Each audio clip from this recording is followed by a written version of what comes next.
Sir Jaganmohan Reddy గారి పైన మోదీ గారు చాలా సీరియస్ అయ్యారని చెప్పేసి ఒక వార్త అయితే వైరల్ అవుతుంది సార్. అంటే నిన్న జరిగిన పరిణామాలన్నీ చూసాం. అమరావతి ఇష్యూ పైన ఎంటైర్ ఎపిసోడ్‌లో మోదీ గారు ఫైర్ అయిపోయారు. అటు చంద్రబాబు నాయుడు గారికి కూడా గ్రీన్ సిగ్నల్ ఇచ్చేసారు. ఎటువంటి యాక్షన్ కన్నా తీసుకోండి అని చెప్పేసి. ఆ నేపథ్యంలో ఇటు సాక్షి లైసెన్స్ కూడా రద్దు చేయబోతున్నట్టుగా కూడా తెలుస్తుంది. దానికి కూడా మోదీ గారు ఆమోదం తెలిపారని కూడా చెప్తున్నారు. మరి ఏం జరగబోతుంది?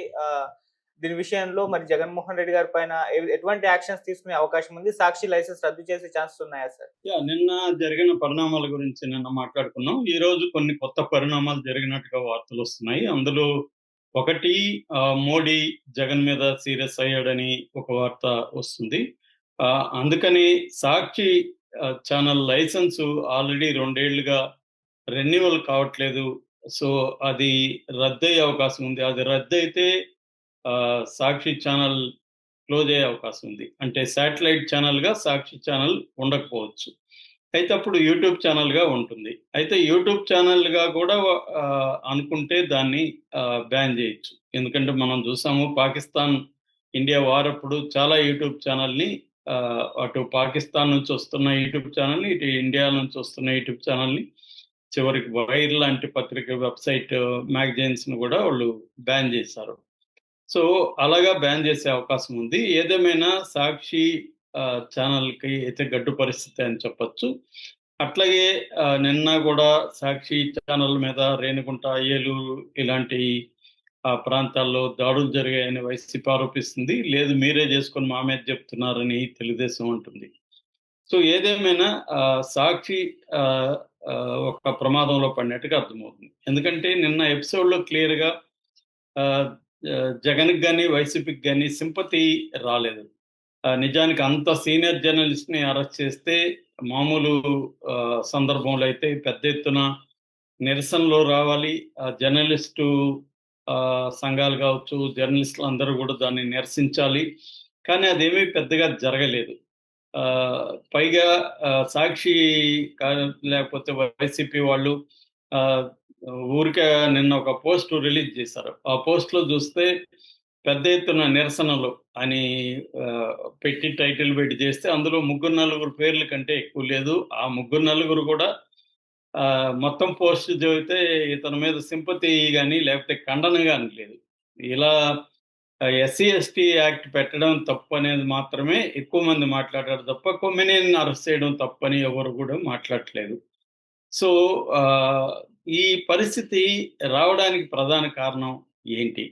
అంటే సాక్షి ప్రవర్తన, సాక్షి ఛానల్ ప్రవర్తన అనేది ఒకవేళ ఇప్పుడు మనిద్దరం మాట్లాడేటప్పుడు నేనేదన్నా ఒక మాట అనొచ్చు, దాన్ని నువ్వు ఖండించొచ్చు, లేకపోవచ్చు. కానీ దీని పట్ల వివాదం చెలరేగి కొన్ని సమూహాలు గావచ్చు, లేకపోతే కొంతమంది వ్యక్తులు గావచ్చు, హర్ట్ అయ్యాము అని పెద్ద ఎత్తున ఆందోళన చేస్తున్నప్పుడు, నేను సారీ చెప్పాల్సుంటది. యాంకర్‌గా నువ్వు సారీ చెప్పాల్సుంటది. మన ఛానల్ యాజమాన్యం కూడా సారీ చెప్పాల్సుంటది.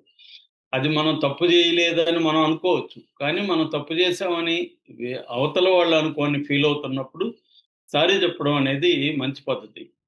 కానీ ఈ మధ్య కాలంలో అవి జరగట్లేదు. మనం తమిళ్ నుంచి కన్నడ పుట్టిందని కమల్ హాసన్ చెప్పిన విషయంలో గూడా ఈవెన్ హైకోర్ట్ చెప్పినా గూడా కమల్ హాసన్ సారీ చెప్పట్లేదు.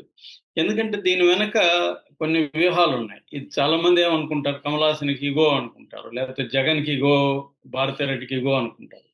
కానీ జగన్‌కి కూడా కొన్ని వ్యూహాలుంటాయి. రాజకీయ నాయకులకి యుగోల కంటే కూడా వ్యూహాలే పనిచేస్తూ ఉంటాయి ప్రధానంగా.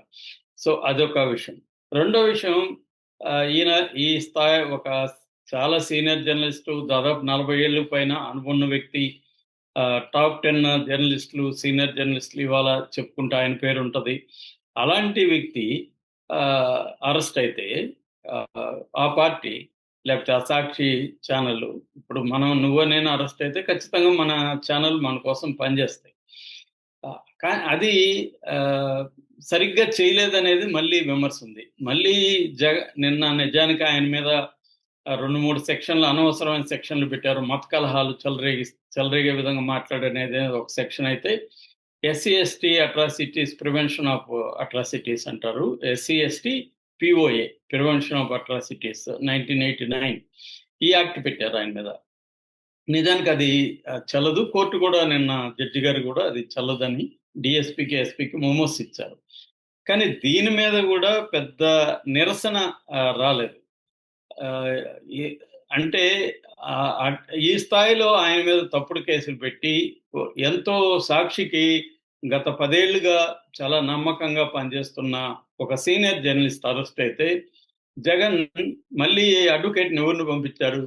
మళ్ళీ ఆస్థానా అడ్వొకేట్ పొన్నవోలు సుధాకర్ రెడ్డిని పెట్టారు. అతను ఆస్థాన అడ్వొకేట్‌గా కనబడ్డ మనకి ఆస్థాన విదూషకుడిలాగా, కమెడియన్‌లాగా ఉంటాడు. అలా అయిపోయింది అతని ఇమేజ్. తనని నేను కించపరచాలని నేను అనట్లేదు. జనరల్ పబ్లిక్ ఇమేజి అలా అయిపోయింది.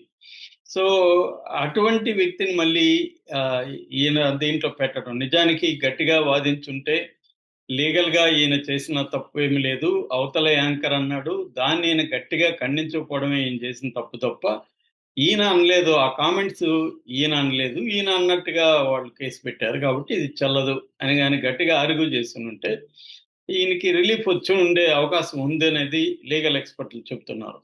కానీ ఇతను ఎక్కువ సేపు మాట్లాడతాడు గానీ, జడ్జిలకి తలనొప్పిగాను, జడ్జిలకి ఇరిటేటింగ్‌గాను మాట్లాడతాడు. నిన్న గూడా అదే జరిగింది. అంత పెద్దాయన కనీసం ఆయనకొక బెడ్ ఇప్పించలేకపోయాడు జైల్లో. ఆహ్, జడ్జి గారు ఏమన్నారు, "బెడ్లు అందరికి ఇస్తే నీకు కూడా ఇస్తారా?" అని జెప్పారు. అందరికివ్వరు కాబట్టి ఆయనకు గూడా ఇవ్వరు. సో, ఆహ్, అంటే జగన్ ఎందుకు ఆహ్, ఇలాగా తమ అరెస్ట్ అయిన పెద్దవాళ్ళని ఆహ్, మళ్ళీ పొన్నవాళ్ళనే ఎందుకు ప్రయోగిస్తున్నాడు? పొన్నవాళ్ళు పదే పదే ఫెయిల్ అవుతున్నారు.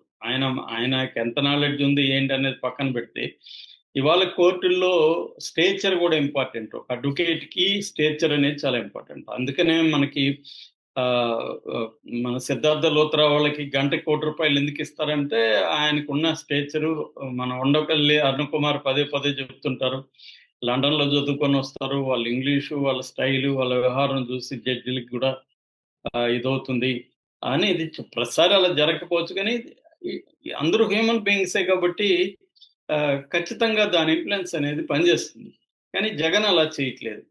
సో, ఆహ్, ఇది ప్రధానమైన యాస్పెక్ట్ అయితే. రెండో యాస్పెక్టు ఈ దూకుడు చూస్తుంటే, అంటే చంద్రబాబు ప్రభుత్వం దూకుడుగా వెళ్ళే పద్ధతి చూస్తుంటే, మోడీ క్లియర్‌గా గ్రీన్ సిగ్నల్ ఇచ్చాడు చంద్రబాబుకి. అందుకే ఇంత దూకుడుగా వెళ్ళగలుగుతున్నారు. లేకపోతే ఈ స్థాయి జర్నలిస్ట్‌ని అరెస్ట్ చేయడం, సాక్షి ఛానెల్ మీద ఆఫీసుల మీద దాడులు చేయడం, తర్వాత ఎవరినైనా మేము సహించము. మాకు చిన్న వ్యతిరేకత ఉంటే కూడా మేము అరెస్టులు చేసేస్తాము అనడము. ఆ వ్యక్తి నేరం చెయ్యని దాంట్లో గూడా నేరం చేసినట్టుగా కొన్ని సెక్షన్‌లు పెట్టేయడం. అవి కోర్టులు పదే పదే వ్యతిరేకిస్తున్నా గూడా మళ్ళీ అవే పెట్టుకుంటూ ఎళ్ళడం. నిన్న గూడా జడ్జి గారు అదే అన్నారు. మేము పదే పదే చెప్తున్నాం మళ్ళీ ఎందుకు పెట్టారని డీఎస్పీకి, ఎస్పీకి మెమోరీ ఇచ్చారు. అయినా ఎందుకు ఇలా చేయగలుగుతున్నారంటే దీని వెనక ఆహ్, మోడీ గ్రీన్ సిగ్నల్ ఉంది. మోడీ గూడా జగన్ పట్ల ఆహ్, కోపంగా ఉన్నాడు అనేది చెప్తున్నారు. సో, ఓన్లీ ఏందంటే అయితే చాలా మందికొచ్చే డౌట్ ఏందంటే మరి అంత ఇదున్నప్పుడు జగన్‌ని ఈ పాటికి అరెస్ట్ చేయాలి గదా! ఎందుకు అరెస్ట్ చేయట్లేదని. దానికి కూడా ఏందంటే టైమింగ్ అనేది వెరీ ఇంపార్టెంట్. ఇప్పుడే జగన్‌ని అరెస్ట్ చేయడం వల్ల ఆహ్, ఆహ్, 2 రకాల ఇబ్బందులు చంద్రబాబు ప్రభుత్వానికి ఉన్నాయి. ఒకటి జగన్‌కి సింపతి వచ్చే అవకాశం ఉంది. జగన్ జైలులో ఎళ్తే. 2 ప్రతిపక్షం అనేది ఎప్పుడూ ఉండాలి. ఎంతో కొంత ఉండాలి. ప్రతిపక్షం లేకపోతే డైవర్షన్ పాలిటిక్స్ ఆడలేరు ఎవరు గూడా. సో, డైవర్షన్ పాలిటిక్స్ ఆడాలంటే ప్రతిపక్షం అనేది ఎంతో కొంత ఉండాలి. ఆ ప్రతిపక్షాన్ని ఇబ్బంది పెడుతుండాలి. ఏదో ఒక గొడవ జరుగుతుండాలి. మనం గాని ఆహ్, ప్రపంచ చరిత్రలో చూస్తే గూడా అమెరికా కోల్డ్ వార్ తర్వాత అంటే కోల్డ్ వార్ అంతమైన తర్వాత అంటే రష్యా, యూఎస్ఎస్ఆర్ కూలిపోయిన తర్వాత వాళ్ళకొక ఎనిమీ లేకుండా పోయాడు. అప్పుడు వాళ్ళేం జేశారంటే ముస్లిం సమాజాన్ని, ముస్లిం అరబ్ కంట్రీస్‌ని ఎనిమీస్‌గా క్రియేట్ చేసుకోగలిగారు అమెరికా గూడా. అందుకని creating the enemy is very important అని హంటింగ్టన్ లాంటి పొలిటికల్ సైంటిస్ట్‌లు గూడా రాశారనమాట. అంటే ఎప్పుడైనా గూడా వేరే ఒక ఎనిమీ ఎమోషనల్‌గా డ్రామా నడపడానికి ఒక ఎనిమీ గావాలి. ఇప్పుడు ఇండియాకి పాకిస్తాన్ ఎనిమీ, లేకపోతే హిందువులకు ముస్లింలు ఎనిమీసు అనేది ఎట్లయితే మోడీ ప్రభుత్వం ఒక ఎనిమీని క్రియేట్ చేసుకొని నడిపిస్తుందో, అలాగా ఇక్కడ గూడా జగన్ కంప్లీట్‌గా జగన్ జైలుకెళ్ళిపోయి సైలెంట్ అయిపోతే చంద్రబాబు ప్రభుత్వానికి ఆహ్, ఒక ఎక్స్‌టర్నల్ ఫోర్స్ అనేది కనబడకుండా ఉంటుంది. సో అందుకని టైమింగ్ అనేది ఇంపార్టెంట్. ఎప్పుడు చెయ్యాలి ఏంటనేది ఇంపార్టెంట్. ఏదేమైనా జగన్ కంప్లీట్‌గా ఫెయిల్ అయ్యాడన్న ఇదైతే జనాల్లో వస్తుంది ఈ విషయంలో. ఎందుకంటే జగన్ నిర్ద్వందంగా సారీ చెప్పుండాలి. ఒక అమరావతి మహిళలు ఖచ్చితంగా హర్ట్ అవుతారు ఎవరైనా కూడా. మహిళలను మొత్తంగా ఒక ఘాటన కట్టలేరు. ప్రతి టౌన్‌లో గూడా సెక్స్ వర్కర్‌లుంటారు. అంత మాత్రాన ఆ టౌన్‌లో ఉండేవాళ్ళు మహిళలందరూ సెక్స్ వర్కర్‌లనే విధంగా చెప్పడం కరెక్ట్ కాదు. అది జగన్ సారీ చెప్పుండాలి. భారతిరెడ్డి సారీ చెప్పుండాలి.